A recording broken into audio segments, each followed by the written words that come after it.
Cześć, witam wszystkich w trzecim już odcinku z serii Upper Life in America.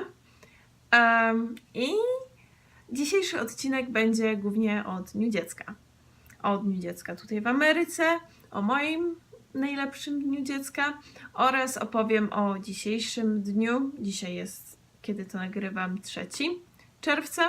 Właśnie dopiero wróciłam z meczu baseballa, mojego pierwszego w życiu. No, tak więc zaczynamy.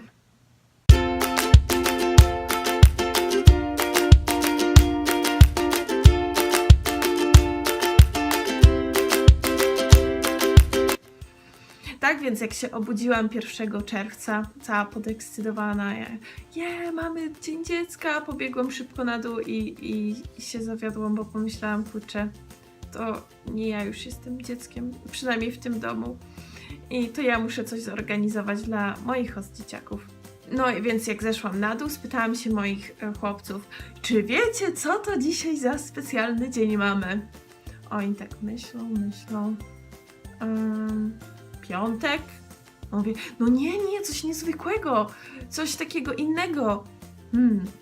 Patrzą się na mnie i się pytam moich mamy, a czy wy macie tutaj Dzień Dziecka? Ona, no w sumie to nie.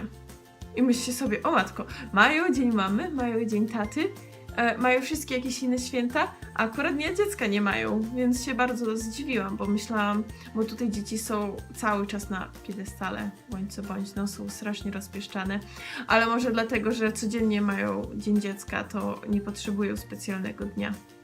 No, ale pomyślałam, że no dobrze, ja się mogę podzielić moją tradycją. I tak oto postanowiłam. Powiedziałam, że z okazji Polskiego Dnia Dziecka zabieram ich do Mall of America i mają do wydania $10. I dla takiego 2-latka i 5-latka to jest taki budżet. Więc byli szczęśliwi, już tak cali podekscytowani. I nie miałam najstarszego mojego chłopca, bo akurat był w szkole.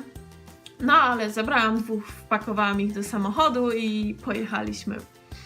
No, jak wysiedliśmy, już tacy cały podekscytowani, że szybko biegnijmy, ja chcę zobaczyć, co chcemy kupić. I poszliśmy do Lego Shopu, znaczy do Lego sklepu. I tak chodzą, biegają, szukają. I mój 2-latek wrócił z takim olbrzymim pudłem Lego. No a wiadomo, takie olbrzymie to chyba kosztuje $200 czy coś. I on taki idzie, a nie, ja wybrałem, ja to biorę. Ja tak patrzę, tak, wiesz co, Jackie? Ja tak myślę, że to jest troszeczkę ponad twój budżet. Może spróbujemy coś innego, bo musimy coś do $10 wybrać. I ci wszyscy ludzie, co stali dookoła i słyszeli i widzieli, no widzieli dzieciaka, wiedzą, że to z parę stówek kosztuje i takie, no wracajmy do budżetu $10, to wszyscy się śmieli, że no to wyglądało bardzo uroczo i zabawnie. No i on tak popatrzył, tak, no dobra, poszedł, odłożył, no i wymienił na inne.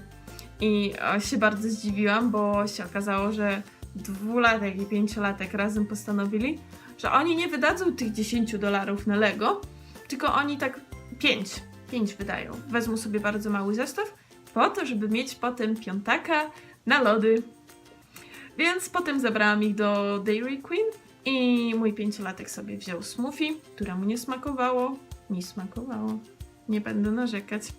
A mój 2-latek sobie wziął takie lody w stylu McFlarów, takie, wiecie, z ciasteczkami, w środku polewo i tak dalej. No ja też sobie takie wzięłam i były mega pyszne. No i szczęśliwi zapakowaliśmy się do samochodu i wróciliśmy. Potem wieczorem, jak już był mój najstarszy 8-latek, zabrałam go do Targetu, czyli no takiego supermarketu w stylu Auchan czy coś, czy Realu. Nie wiem, co tam jeszcze mamy. No, w każdym bądź razie sobie za te $10, o matko, już taki był szczęśliwy, biegał. Wybrał sobie Pokemony, kupił sobie zestaw Pokemonów, znaczy kart tych, które można wymieniać. No i wróciliśmy do domu. No niestety był trochę zawiedziony, bo w środku nie było żadnej zbyt dobrej. No ale ryzyk fizyk. Trudno. No i tak to wyglądał Dzień Dziecka tutaj. I sobie tak siedzę i tak sobie myślę, kurczę, no rok temu to ja miałam najlepszy dzień dziecka w moim życiu, bo byłam w Disneylandzie w Hongkongu z moją siostrą, a więc było fantastycznie. A więc może powiem, jak się w ogóle znalazłyśmy w Hongkongu. A więc moja siostra robi doktorat z komórek macierzystych w Anglii, w Southampton. I w sumie to jej płacą za to, żeby się uczyła. No dobrze się obróciła no, ale miała dobre oceny, więc no się dostała. I płacą stypę.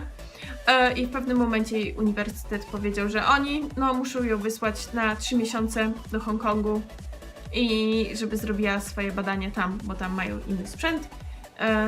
I zresztą mają współpracę z uniwersytetem, no i ją tam wykopali. Znaczy no, ona się cieszyła. No i pojechała sobie za darmo do tego Hongkongu. No i kurczę, ja jestem z moją siostrą nierozłączna, więc oczywiście jak ona pojechała, to i ja w drugą za nią sobie wyjechałam na 2 tygodnie. No i jak nadszedł Dzień Dziecka, postanowiłyśmy, kurczę, trzeba to jakoś uczcić. Poszłyśmy do Disneylandu, a więc postanowiliśmy, nie no, trzeba wyglądać jak do Disneylandu w Hongkongu, trzeba ładnie. Ubrałyśmy się oczywiście w sukieneczki, wianuszki na głowę, fryzurki, make-up tam już taki wypieszczony, wszystko. I jak tam zajechałyśmy, to wszyscy myśleli, że my tam pracujemy, bo no w Hongkongu, niby Hongkong jest międzynarodowym takim miejscem, ale to chodzi głównie o to, że oni mają Chińczyków, a Chiny i Hongkong mają spięcie takie, bo Chiny uważają, że Hongkong jest ich częścią, a Hongkong nie chce być z nimi i oni uważają, że oni są, wiecie, obcokrajowcami. Czyli, że jak mają Chińczyków, to oni twierdzą, że oni są bardzo international. To tak jakbyśmy powiedzieli, że Podlasie, skąd jestem, jest bardzo międzynarodowe, bo mamy pełno Białorusinów i Litwinów. No, jak ktoś powie, że to nie podniesie prestiżu na przykład eventu, jak powiem, że o, dzisiaj mamy specjalnych gości z zagranicy, przyjechali z Białorusi. No to dalej takie, no to samo prawie. No, ale jak weszłyśmy tam do Disneylandu, no to wszyscy się patrzyli, bo białe dziewczyny przyszły z Europy, a jak oni widzą kogokolwiek właśnie takiego kaukaskiego, że z Europy, czy z Ameryki, czy cokolwiek, kto nie jest Azjatem, to zaraz każdy dla niego jest celebrytą i tam robią milion fot. Nas to w ogóle co chwilę zatrzymywali, bo dzieci szczególnie myślały, że my jesteśmy z Frozen, bo no oczywiście moja siostra blondynka, to Elza, musi być Elza, bo tak no wygląda jak księżniczka, tak moja siostra jest najpiękniejsza na świecie. A ja to miałam być Anną, znaczy no imię pasuje, ale akurat nie miałam rudych włosów, czerwone, no to można podciągnąć. No i spędziłyśmy dosyć dużo czasu po prostu stojąc i pozując z dziećmi do zdjęć. Kurczę, szkoda, że nie zbierałyśmy na przykład dolara za foto czy coś, kurczę, ale to byłby dobry biznes. Trudno było, minęło. No i tak spędziłyśmy sobie dzień w tym pięknym miejscu. I tu pokażę trochę zdjęć, jak było.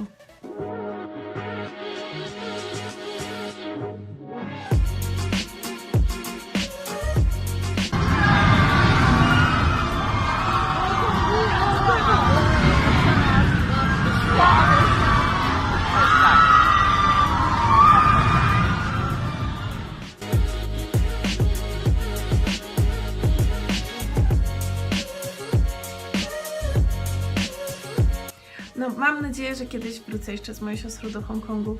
Szczególnie, że jeszcze nie powiedziałam, że tam się dojeżdża metrem, znaczy no można samochodem, ale po Hongkongu najlepiej się poruszać metrem generalnie. I oni mają specjalny taki metro, znaczy całe te wagony i tak dalej, i specjalnie tylko, które dojeżdżają do Disneylandu i one są takie urocze. bo na przykład okna są w kształcie myszki Miki i wszystkie siedzenia. I to jest takie, no, mega urocze. No dobra, muszę wrócić. No, to przejdźmy teraz do kolejnej sprawy, czyli mój pierwszy mecz baseballa. A więc byłam strasznie podekscytowana, bo to było na Target Field w Minneapolis. Czyli no taki, to jest chyba największy stadion, który oni, nie, chyba mają jeden większy, no ale to jest bardzo sławny stadion, na którym odbywają się cały czas jakieś koncerty wielkich gwiazd. No i pojechaliśmy tam z moim hostatą i z moimi 2 host dzieciaczkami. I powiem, że baseball jest nudny. Nie będę ukrywać, jest nudny. Nie ma akcji, jak na przykład gra się w piłkę nożną i cały czas coś się tam dzieje. Nawet w siatkówce cały czas ktoś gra. Jak piłka upadnie, to zaraz się podnosi, tam po paru sekundach już dalej leci. A w baseballu, no, weźmie się, podrapie tam, rzuci piłkę, potem stoją 5 minut, się patrzą. I temu oni potrzebują pełno tych wypełniaczy takich, w sensie, że na pewno widzieliście na filmach motyw, że filmują i ta kamerka taka do całowania się. Tu kamerka na dzieci, na przykład szukają dzieci na trybunach, które robią akurat coś śmiesznego i pokazują na tych telebimach. I bez tego to wszyscy by się chyba zanudzili na śmierć na meczu, naprawdę.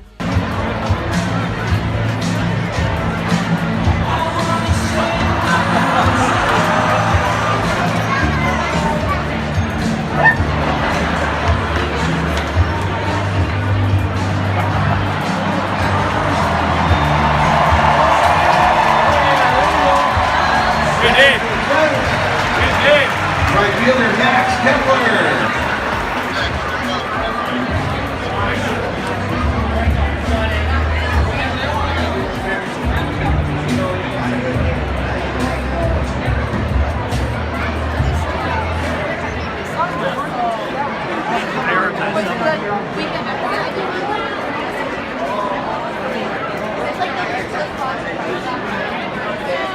Maybe not for a quick Right behind that section.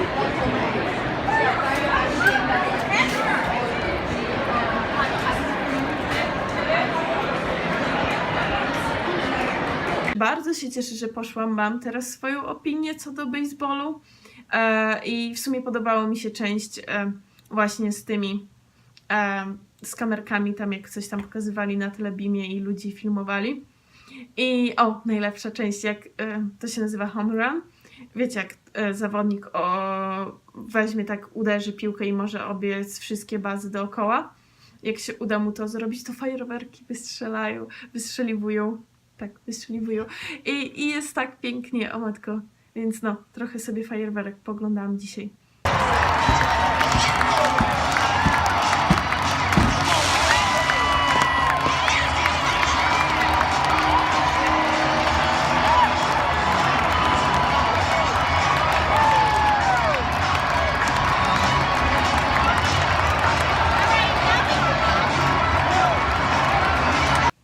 No, ale generalnie jakby ktoś mi powiedział, chodźmy razem na mecz obejrzeć, co chcesz, to nigdy w życiu bym nie powiedziała w pierwszej kolejności, wiesz co, chodźmy zobaczyć baseball, bo to takie wspaniałe. Nie. Może hokej, bo hokej jest mega szybki, tam cały czas coś się dzieje i jest mega fajnie. No, albo prędzej już jakiś, nie wiem, futbol. Znaczy, o matko, tutaj to jest właśnie zamieszanie, szczególnie jak w Anglii mieszkałam. A więc futbol to wcale nie jest piłka nożna, tylko no futbol amerykański, a piłka nożna to jest soccer. No, więc tak. No, coś tam bym na pewno innego zobaczyła. No, i na dzisiaj to chyba wszystko. Chciałam zrobić w miarę krótki odcinek. Zobaczę, jak wyjdzie. I mam nadzieję, że się podobało i będę myśleć nad kolejnymi odcinkami. Pa, pa! Miłego dnia wszystkim życzę!